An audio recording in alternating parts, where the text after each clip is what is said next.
Righty boys, welcome back to a brand new video. Today we were on Sand Valley by Grey. Now, I've seen some mods and it looks rather interesting. I've seen a lot of the comments on it calling it the most unique track they've ever ridden, and we're just going to be giving it a go. I did have the map on, but by the looks of it, it's a default map, so I don't think the track has timing gates, so I don't think you'll be able to run it in lobbies or anything. I'm going to be stuck here now, I'm going to have to hard reset. But yeah, I don't think there is any timing gates by the looks of it, as the map and everything is a default one which you have to like manually change, and also the gates as well aren't here. So this is where the gates would be, but the gates are over at the pits, all on the side of a jump, like lined up all on the side of a jump. So it's not actually lined up to be raced on, I don't believe. But yeah, it looked really unique, so I thought why not give it a go, see what it's like. And yeah, we're just gonna be running some lights here on the Stark Varg. We're gonna be giving the Stark Varg a go. I do enjoy the Stark Varg, sort of like my weekend bike. I ride it for fun every now and then, a few days off that we have from outdoors, or not off, but this isn't part of the track here, is it? No. As in, don't actually have to practice on the game, you know, like the weekend kind of vibe. Is Monday as I'm recording this. But yeah, it's just sort of my fun bike. Get off the 450 for a little bit, have a little bit of a fun bike, just for a day or two. Then yeah, then we get back on the grind. Okay, so there's lines there, but it doesn't be on the rut again, so it's weird. Big old straight. We've got this thing in alpha mapping as well. I believe this is on off from a picture. Yep. Very interesting. I could see why people call this a very unique track. So we come flying around here, wide everywhere. I think Start Varg was definitely a good choice for this track. And then we can sort of triple this. Double. Where does this take us? Nice little table. Very quick, very fast track. Would definitely recommend a 450 plus.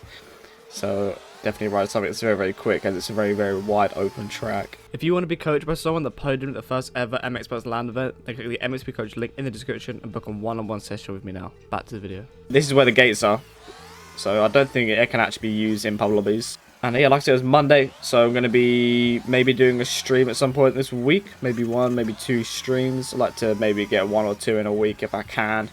If I find a few hours spare, just to sort of do whatever on bikes, if there's some new tracks out. Sometimes it's like I do want to stream, but then there's just nothing to stream. So yeah, maybe we'll try and find a few tracks or something. Maybe we'll do a stream at some point this week. I did set up a PayPal donate link. So yes, if you guys use that, all that money goes straight into my PayPal and doesn't take a cut of it. So when you use Super Chat, as most of you know what Super Chat is probably, it's the little like pay logo thing at the bottom of the chat. You can sort of click that when I'm streaming, and that's like Super Chat donating, but you should take a cut of that, so you should take like 20% of everything basically. So yeah, if you donate me like, I don't know, £2 for example, I get like, I don't know, 80-90p of it. So if you guys do want to donate all the money directly to me without you taking a cut, then that PayPal link is the one that you can use. Obviously either way, a donation is a donation, so you know, either way I appreciate all of you that do donate, but to give me basically 100% of that, then use the PayPal link, basically, is what I'm just trying to say. And yeah, I did, we had Unadilla on the Friday, which I actually enjoyed Unadilla. It was a very rough track. It got very hard. But yeah, I seem to just do better on the harder tracks. I don't know why. But yeah, I managed to go 5-6. If you guys haven't watched my video, then definitely go watch it. It was the one before this. It would have come out yesterday, as you guys are seeing this. So yeah, definitely go and watch that video. Definitely some good racing in it. Had some good battles with some people. And yeah, just all around a decent amount of racing. Moto 1 went very well. I had a good start. I was right behind Ken's, and then unfortunately the right hand after the finish jump, I just front tucked, I think, or someone hit me from behind. I'm not actually 100% sure what happened to me. I don't know whether I got hit or I just went down, but it felt like someone hit me from behind and I went down. I think, if I'm thinking about the wrong thing, then just completely ignore me, but I'm sure I got hit from behind and then went down. But yeah, it is what it is. Started second, dropped down to about, I don't even know where I dropped down to, about like 9th, 10th or something, from that one crash at the start. And then a lot of people made a few mistakes in front of me, so I passed back up again, got into like 7th, 8th, and then made my way back into about 4th. I was in for a little bit, stayed there for a little while, and then I just dropped back down to 5th. And just sort of carried my pace there. I think I only crashed about 3 or 4 maybe times that motor, which was very good, considering how rough and hard the track got. I think 3 or 4 crashes in a 35-minute race, I'll happily take that any day of the week. And then, yeah, I got 5th in that. I was very happy with that. I was okay with how I rode. And then Moto 2, as per usual, we have that 45-minute break to watch, to wait for 250s. And yeah, that break always gets me. It takes you about half a lap, 3/4 of a lap to get back into the swing of things again and warm up. So the first like half a lap, 3/4 of a lap is very, very awkward. It's very, very difficult to find that flow early on, because we all know what bikes is like in the first lap or two, and especially when you're not warmed up, going straight into a race. It takes a while to sort of get comfortable again. So I ended up crashing a few times off the start. I did actually go down in the first corner crash, and then started in about P20 something. Made my way back through the field again, charged through the field. Took me about 15-20 minutes to get into like 7th, 6th area, and then had quite a few crashes. My bike front end was just giving up on me. It's a shame that my mic wasn't on the correct mic on the video. It was on like a controller or something like that. It wasn't actually on my actual mic, which is really, really annoying, because I was actually speaking, like I was generally speaking to it. I was like, I'll try to make it a little bit more entertaining, do some talking, and yeah, my mic wasn't even on, so it's just bonus. So I put some writing text on the screen and all that in the video, just sort of understand why I was riding like I was and what I was doing, basically, because I was explaining it, and yeah, you guys obviously couldn't hear it. But yeah, I just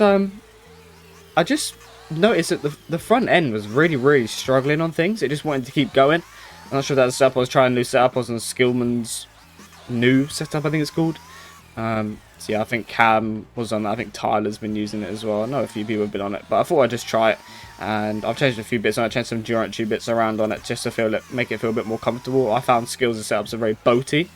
They don't turn as well, but I think that's just because of how he rides. Obviously, it's Skills' setup, caters how he rides, and he likes to bang into ruts and like 5th wicked everywhere, and I like to be a smooth rider, so I changed a few geometry bits, help it to turn a little bit better, and I was comfortable on after that. So yeah, use that setup, and I don't know what happened, just the front end was feeling very, very unstable in some corners. It kept going, and it just felt a bit odd every now and then, but then I sort of forced myself to get into a flow again. I forced myself to sort of slow down, take things a bit easier, and yeah, I managed to. We had about 4 or 5 man battle going on that almost entire Moto 2. Pulled a gap a little bit on everyone. Had about 10-15 seconds on everyone, and I was like, yep, keep it nice and steady now. I think there's about 3-4 laps to go, and I had about a 15-second gap, so I could afford to lose a few seconds up if I really needed to, which I did. Jake was coming up behind me. Jake had 2 terrible starts. One of them, he literally got booted through the finish jump, and then obviously the lap didn't count because he didn't go all the way through the finish jump, so he had to literally turn around, go back down the hill, come back up again to get back to the finish jump. So he started way back, about 35-second dead last on the first lap.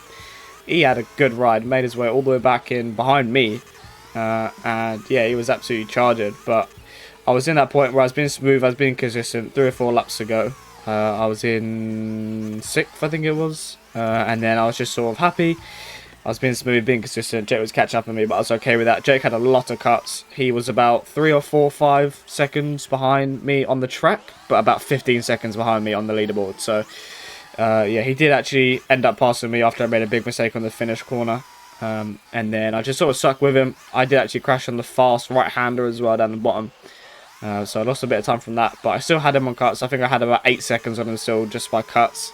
He was actually ahead of me on track, but I was ahead of him on cuts. So I just, calm down, not going to push to catch him. I don't need to. So I just stayed smooth, brought it home.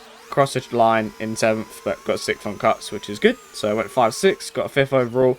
I have no idea, by the way, how a 5-6 beats an 8-4, because Troy went 8-4, and somehow a 5-6 beats me. No, a 5-6 doesn't beat an 8-4. I don't really know how that works, if I'm being completely honest. But apparently that's the scoring that they do in aerial, so okay, I guess. They do 4th to 5th is 2-point gap. So it went 18th and 4th, and then 16th to 5th.